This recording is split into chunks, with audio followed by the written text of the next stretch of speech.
Bismillahirrahmanirrahim. Assalamualaikum warahmatullahi taala wabarakatuh. Berita Al-Hijrah 19 Julai bersama saya Aziz Arifin dan berikut tajuk utama malam ini. Siti Nur Amira dituduh di Mahkamah Tinggi Syariah esok.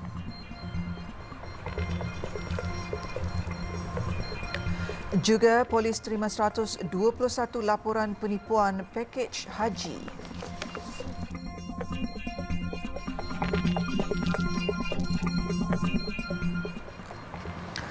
Siti Nur Amira Abdullah yang sebelum ini didakwa atas pertuduhan menyebabkan suasana tidak harmoni dalam kalangan umat Islam akan dituduh di Mahkamah Tinggi Syariah esok. Terdahulu, wanita itu ditahan penguatkuasa Jabatan Agama Islam Wilayah Persekutuan Jawi selepas hadir ke kaunter jaminan Kompleks Mahkamah Kuala Lumpur bagi menandatangani borang jamin bagi kes yang dihadapinya pada pukul 10.30 pagi tadi. Siti Nur Amira 26 tahun akan dituduh mengikut Seksyen 7 Akta Kesalahan Jenayah Syariah Wilayah-Wilayah Persekutuan 1997 Bahagian 3 kesalahan yang berhubungan dengan kesucian agama Islam dan institusinya. Seksyen itu membabitkan kesalahan menghina atau menyebabkan agama Islam dipandang hina yang jika disabitkan boleh didenda tidak melebihi RM3,000 atau penjara maksimum 2 tahun atau kedua-duanya sekali. Semalam Nur Amira dan teman lelakinya V. Alexander Nevin membayar wang jaminan masing-masing berjumlah RM20,000 melalui hasil kutipan sumbangan orang ramai. Pada 13 Julai lepas, Siti Nur Amira mengaku tidak bersalah di Mahkamah Session atas pertuduhan mengaku bahawa dia adalah seorang Muslim yang telah menghafal 15 juzuk Al-Quran dan kemudian bertindak membuka tudung dan menanggalkan baju kurung sewaktu membuat persembahan di atas pentas. Kesalahan itu dilakukan di restoran Craig House Comedy Club Taman Tun Dr. Ismail pada 6 petang 4 Jun lepas. Kedua pertuduhan itu dikemukakan mengikut Seksyen 233-1-A Akta Komunikasi dan Multimedia 1998 dan dihukum mengikut Seksyen 233 Akta sama yang membawa hukuman denda maksimum RM50,000 atau penjara maksimum setahun atau kedua-duanya dan boleh didenda RM1,000 bagi setiap hari kesalahan itu diteruskan selepas sabitan jika disabitkan kesalahan. Sementara itu di Mahkamah Kuala Krai, seorang penganggur direman 4 hari bermula hari ini bagi membantu siasatan berhubung dakwaan mempersenda dan menghina agama Islam serta Nabi Muhammad SAW menerusi hantaran video di media sosial semalam. Terdahulu, lelaki terbabit ditahan di Kampung Bagan Cekok, Pulau Condong selepas polis menerima laporan berhubung kejadian sekitar 9.15 pagi semalam. Menurut pemangku Ketua Polis Kelantan, Datuk Muhammad Zaki Harun berkata suspek berusia 35 tahun itu mengaku memuat naik video yang menyebut perkataan penghinaan terhadap agama Islam dan Nabi Muhammad. Ujian saringan air kencing yang dilakukan ke atas suspek juga didapati positif dadah jenis metafetamin. Kes disiasat mengikut Seksyen 298 dan 505-B Kanun Kesiksaan serta Seksyen 233 Akta Komunikasi dan Multimedia. Terdahulu, video rakaman berdurasi 4 minit 14 saat yang menunjukkan seorang lelaki menghina Islam dan Nabi Muhammad tular di media sosial.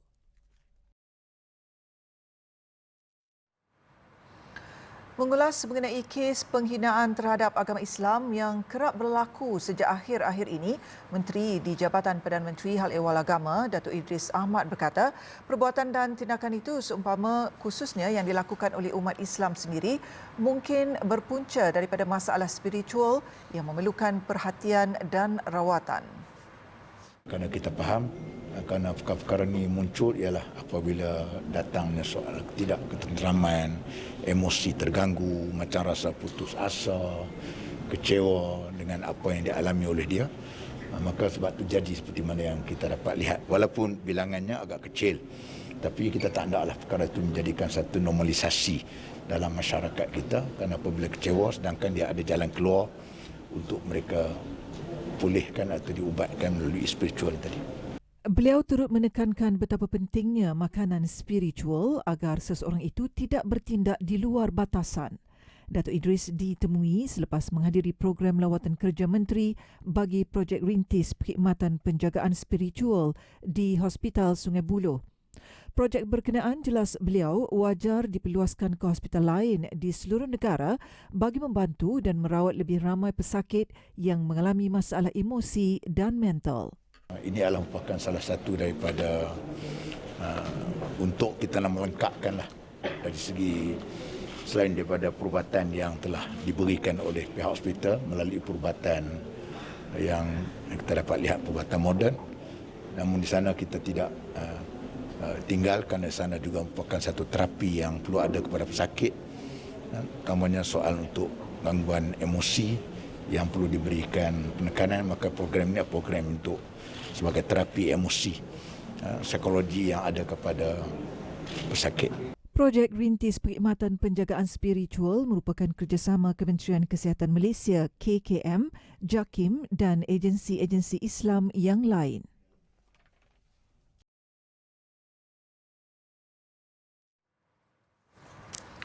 Seorang kanak-kanak lelaki berusia 4 tahun maut selepas terjatuh dari tingkat 35 sebuah kondominium di Jalan Perdana, Pandan Perdana di Ibu Negara semalam.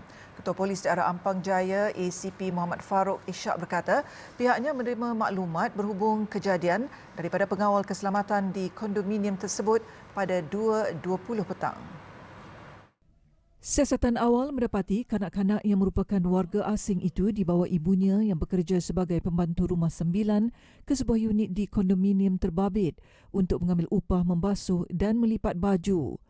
Mangsa yang merupakan anak bongsu daripada 3 adik-beradik itu ditinggalkan seorang diri oleh ibunya berusia 36 tahun di ruang tamu rumah kerana sedang tidur sebelum wanita itu turun untuk membasuh pakaian di kedai dobi di bawah rumah.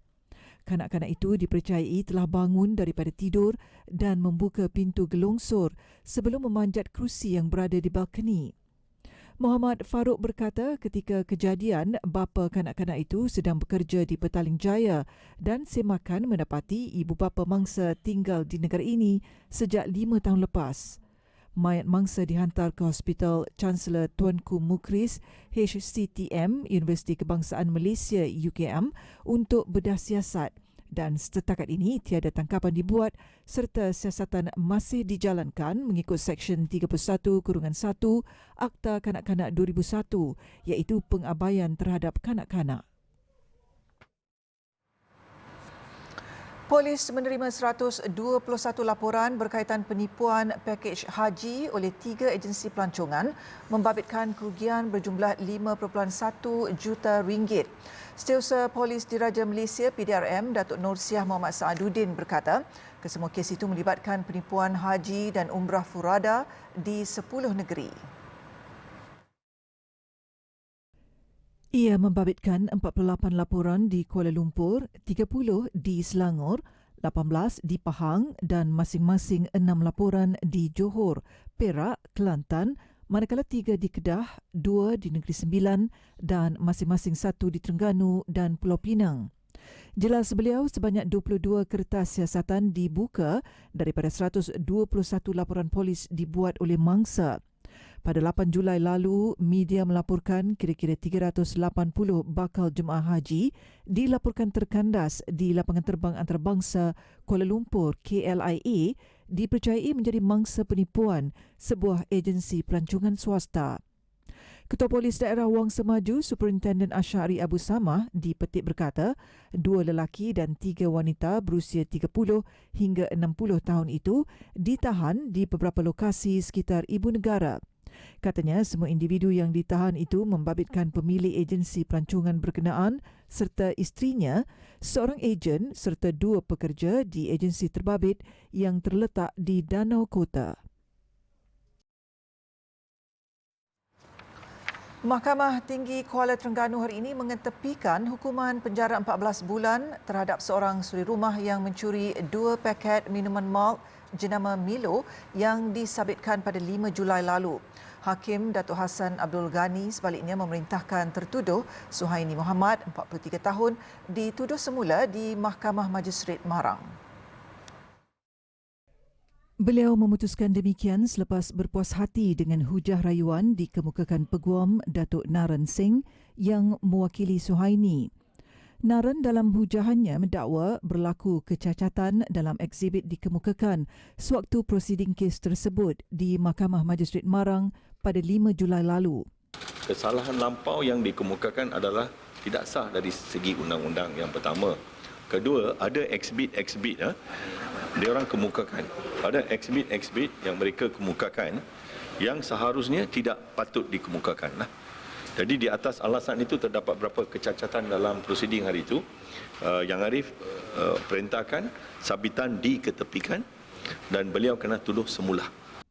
Sementara itu di Mahkamah Majistret Marang, Suhaini membuat pengakuan tidak bersalah sebaik pertuduhan terhadapnya dibacakan. Tertuduh didakwa mencuri 2 paket minuman malt jenama Milo di sebuah pasaraya di daerah ini pada pukul 11.20 pagi pada 25 Mei lalu mengikut Seksyen 380 Kanun Keseksaan. Majistret Engku Nurul Ain membenarkan Suhaini yang juga ibu kepada 4 anak dibebaskan dengan wang jaminan sebanyak RM8,000 dengan seorang penjamin. Beliau juga menetapkan sebutan semula kes pada 6 September depan. Sebelum ini, Engku Nurul Ain memerintahkan Suhaini dihukum penjara 14 bulan atas kesalahan mencuri minuman malt jenama Milo di sebuah pasaraya pada 5 Jun lalu. Suri rumah yang juga penagih dadah memiliki 3 rekod jenayah mencuri barangan pasaraya pada tahun 2019 dan 2021. Kes tersebut kemudiannya mendapat perhatian ramai termasuk usahawan hartanah Muhammad Azlan Al-Amin yang mengemukakan permohonan rayuan dan penangguhan hukuman menerusi Naren.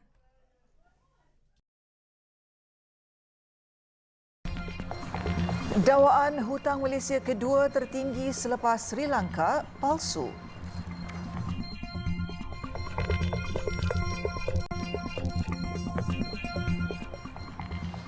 Alhamdulillah bertemu kembali.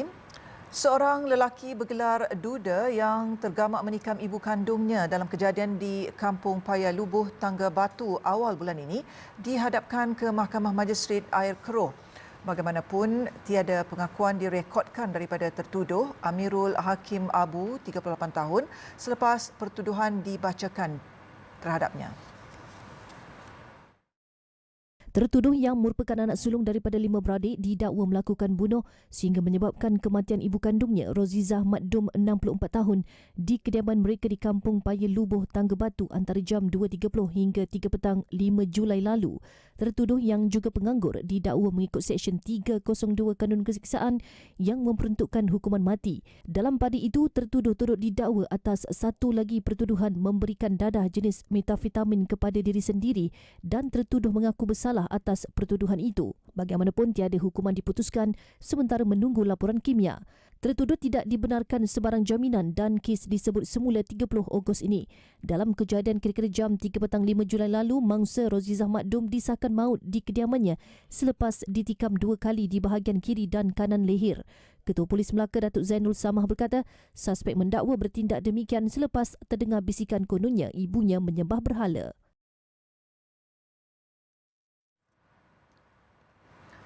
Ketua Pegawai Eksekutif Anak Syarikat sebuah bank antara 3 individu yang ditahan Reman Suruhanjaya Pencegahan Rasuah Malaysia SPRM kerana disyaki menerima rasuah berjumlah lebih 24 juta ringgit sebagai balasan meluluskan pinjaman yang dibuat oleh sebuah syarikat tempatan berjumlah lebih 294 juta ringgit.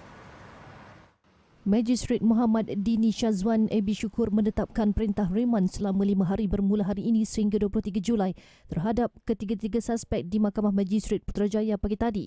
Menurut sumber, suspek wanita berusia dalam lingkungan 50-an bersama 2 lagi suspek lelaki berusia antara 53 hingga 58 tahun ditahan kira-kira jam 6 petang di Ibu Pejabat SPRM Putrajaya semalam ketika hadir memberi keterangan. Katanya suspek wanita tersebut dipercayai menerima wang rasuah berjumlah lebih 24 juta ringgit sekitar tahun 2010. Suspek lelaki berusia 53 tahun itu pula yang kini bekerja sebagai perunding kewangan manakala rakannya tidak bekerja. Sementara itu, pengarah bahagian pengubahan wang haram dan pelucut hakkan harta amla SPRM Muhammad Zamri Zainul Abidin ketika dihubungi mengesahkan penahanan reman tersebut. Kes disiasat mengikut Seksyen 16-A Akta SPRM 2009. Kementerian Keuangan MOF menyangkal dakwaan ciapan pengguna Twitter tentang amaran tabung kewangan antarabangsa berhubung keadaan ekonomi Malaysia. Menterinya Tengku Datuk Seri Zafrul Tengku Abdul Aziz berkata, tangkap layar mengenai keadaan ekonomi negara dan hutang Malaysia tertinggi selepas Sri Lanka juga adalah palsu. Beliau menerusi ciapan di Twitternya berharap rakyat Malaysia tidak mudah percaya dengan maklumat tidak sah. Menerusi hantaran sama, Tengku Zafrul turut memuat naik tangkap layar laporan IMF yang yakin dengan prospek pertumbuhan ekonomi Malaysia. Malaysia berada di kedudukan ke-8 di kalangan negara Asia dengan paras hutang 63.4% daripada keluaran negara kasar KDNK.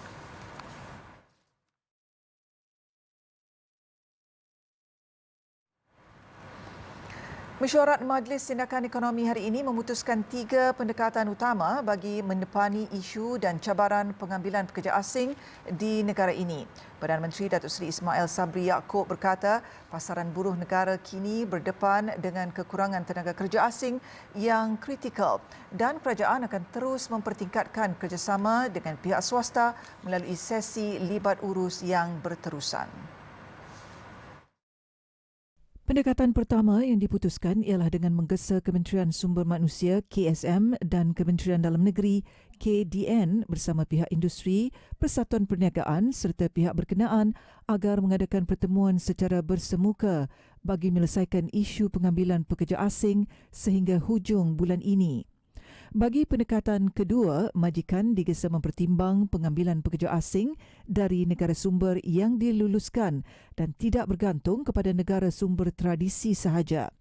Dan ketiga, KSM digesa mempercepatkan pelaksanaan proses temuduga majikan dengan menambah bilangan penemuduga di Pusat Sehenti OSC mengikut zon dan negeri. Individu sihat berumur 50 hingga 59 tahun diberi pilihan untuk mendapatkan dos penggalak kedua vaksin COVID-19. Menteri Kesihatan Khairi Jamaluddin berkata, keputusan itu berdasarkan syur Kumpulan Kerja Teknikal TWG di bawah Kementerian Kesihatan KKM untuk perlindungan daripada risiko penyakit yang teruk akibat COVID-19. 6 yang saya umumkan tadi yang menjadi kumpulan yang terbaru adalah individu usia 50 hingga 59 tahun yang tidak ada apa-apa masalah penyakit kronik. Dan kita juga memberi pengecualian kepada sesiapa yang nak mengembara ke luar negara walaupun mereka berusia di bawah 50 tahun untuk menerima dos penggalak kedua sekiranya mereka ada urusan ke luar negara. Beliau berkata demikian bagi menjawab soalan Ahli Parlimen Kota Samarahan, Datuk Rubiah Wang, mengenai keadaan terkini ancaman varian baru COVID-19 dan tindakan KKM menghadapinya. Antara golongan yang layak menerima dos penggalak kedua sebelum ini adalah individu berumur 60 tahun ke atas dengan komorbiditi berisiko tinggi serta individu berumur 60 tahun ke atas tanpa komorbiditi serta mendapat saranan daripada pengamal perubatan. Selain itu, warga emas yang tinggal di fasiliti penjagaan jangka panjang, individu berumur 18 hingga 59 tahun yang berisiko tinggi serta petugas barisan hadapan juga layak mendapat dos penggalak kedua. Sementara itu, ditanya mengenai keberkesanan program imunisasi COVID-19 kebangsaan PIK untuk berdepan varian baru, Khairi berkata KKM juga sedang melihat kepada penghasilan vaksin generasi baharu yang mungkin akan ke pasaran serta mendapat kelulusan Badan Regulatori Kesihatan.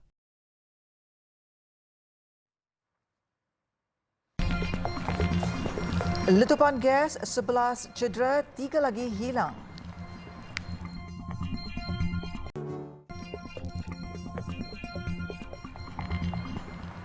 Alhamdulillah, bertemu kembali. Kita ke laporan luar negara.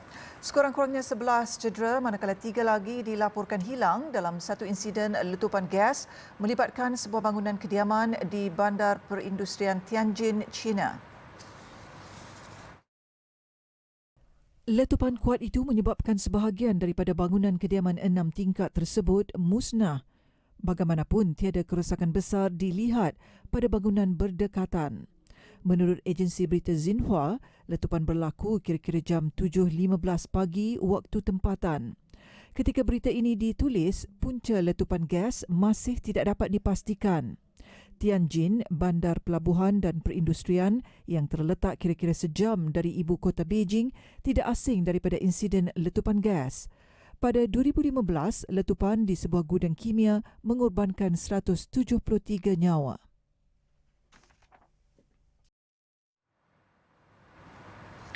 Kami tidak mahu penjenayah perang menjejakkan kaki ke tanah air kami. Itu desakan rakyat Maghribi yang menentang lawatan Ketua Angkatan Tentera Israel Aviv Kochavi ke negara itu hari ini. Demonstrasi aman diadakan di hadapan Parlimen oleh beberapa pertubuhan bukan kerajaan NGO. Menurut Ketua Barisan Demokratik Maghribi, Abdul Hamid, rakyat Maghribi tidak dapat menutup mata ke atas pembunuhan yang dilakukan Zionis terhadap wanita dan kanak-kanak Palestin.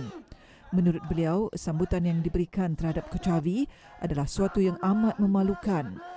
Dalam pada itu, aktivis hak asasi manusia Maghribi, Sion Asidon berkata, kedatangan Kochavi adalah bagi merangka koordinasi paksi ketenteraan baharu negara-negara Arab yang dinaungi Amerika Syarikat. Keadaan ini dibimbangi akan menggugat keamanan dan meningkatkan risiko perang.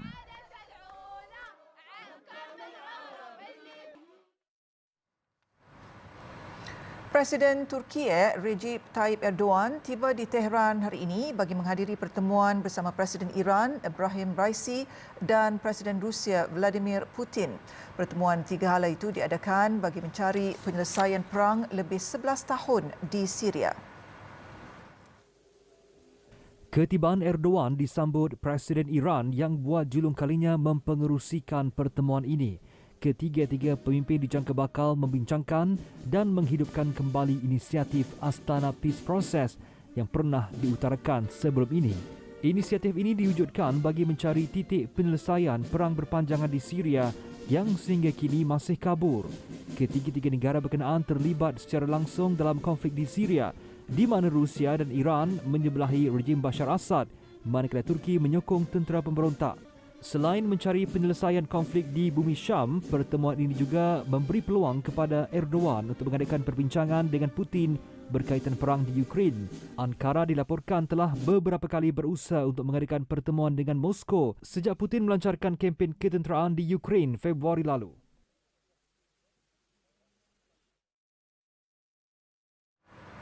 Sekian berita Al-Hijrah. Jangan lupa ikuti kami di pelbagai platform media sosial seperti Facebook, Instagram, Twitter, YouTube dan TikTok.